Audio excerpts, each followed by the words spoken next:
Yang Tuhan hormati para abu yang sedang bertanya.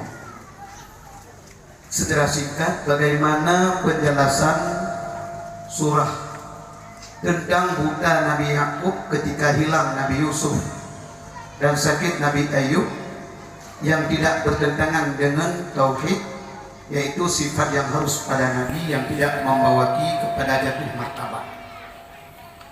Jadi sebagaimana tersebut dalam kitab Darussamin, kemudian dalam kitab Al-Aqaidud Durriyah, dalam kitab Tuhfatul Murid, dalam kitab Bidadari, Nabi Ayub sebagaimana yang sebahagian ahli sejarah mengatakan, yaitu sakit ikap ulat sehingga dulu aso-aso tinggal lisan dengan hati. Yang adalah sejarah yang batil, bahkan karenanya menjatuhkan martabat para rasul. Jadi yang sebenarnya dibancing sakit Nabi Ayub, sakit Nabi Ayub adalah sakit antara kulit dengan telur ataupun sakit cacar. Sakit cacarnya tidak membawaki kepada jatuh martabat dan hanya dapat diluat oleh umat. Yang satu poin. Jadi dia pegang Nabi Ayub ikap dia ulat duruh asal yang beradatan. Saban lagi budok sih. Itu yang pertama. Kemudian yang kedua, Nabi Yakub yang sebenarnya bukan buta. Dalam satu kitab tersebut, yaitu karena agaknya selalu air mata berlinang tebik sampai-sampai di mata, di samping berzikir ke Allah, ya ke Allah, dan teringat kepada anak Nabi Yusuf. Dalam asumsi Nabi Yakub, Nabi Yusuf hanya itu di serigala, sehingga selalu menangis. Jadi hotel muda, hotel nejak, dan meraba budak dengan saudara-saudara Nabi Yakub kadang-kadang numat, tapi bermakna numatnya bukanlah budak. Yang satu pendapat. Kemudian hotel itu kabar gembira Nabi Yusuf masih hidup dan sudah menjadi raja di Mesir.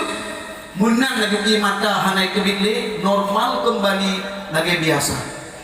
Kesimpulannya Nabi Yakub kan buta, cuman di mata sabi-sabi bibit. Sehingga waktu itu di mata sabi-sabi pelupuk matanya urut kuyuk. Kalumnya. Itu yang kedua. Saban lagi Nabi Syuib. Nabi Syuib ada sejarah yang mengatakan buta, kan buta hajinya. Ada satu pendapat dia kapuntung risalah jut. Maksudnya pensiun ni syariat hanya tugas di Mer Rasul yang jut dengan penyakit yang dapat meruntuhkan martabat yang dilaih. Bahkan laih karena tersebut dalam kitab Al-Aqaidud Durriyah, sebagaimana sesuatu yang mustahil bak para rasul dan sebagaimana sesuatu yang wajib bak rasul dan yang jahit bak rasul bak para nabi lagi yang cip. Karena nabi nyu si gagal ijak manusia adalah ke fatwa atau syariat rasul-rasul sebelumnya. Ya Nabi cinu pegah bacut ketentuan hukum-hukum yang disampaikan oleh nabi-nabi pulang yang akan meninggal dunia, yang kehanali saja tanyu. Jadi para anbiya pun walaupun dengan nabi wajib kita balik. Maka ingatlah imuh ada tabalek wajib cip kepada para anbiya hancip rasul.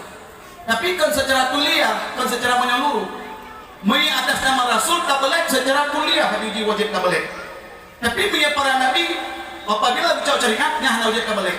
Menyertai lagi istifta, dia lagi fatwa oleh umat bahwa dan ada syariat nabi-nabi awal yang wajib balik. Cuman apabila wajib balik berarti mustahil sih. Kena penyakit yang dapat merusakkan martabat mereka. Misalnya naurung pegah Nabi Ayub dia pegah ikap dia lanjut, tapi dia kapan siun dia syariat. Kayak contoh Nabi Ilyas Oroyo mendengar tapi kapan siun. Yang pendapat yang daif tidak boleh kita beramal. Kesimpulannya Nabi Ayub adalah sakit yang cuma cacar dan sakit yang diantara telung dengan kulit. Nabi Yakub kan buta, cuma itu dia mata sampai teringat kepada Nabi Yusuf sehingga pelupuk matanya kalumo. Karun tentang kadutuk tentang buta pada haikon. Kemudian Nabi Syuib pun kan buta. Yang termasuk payah terjaga oleh kita ikut yang bersih supaya baik nafham yang hanagat kepada para rasul dan para anbiya. lut warasain namanda. Assalamualaikum warahmatullahi wabarakatuh.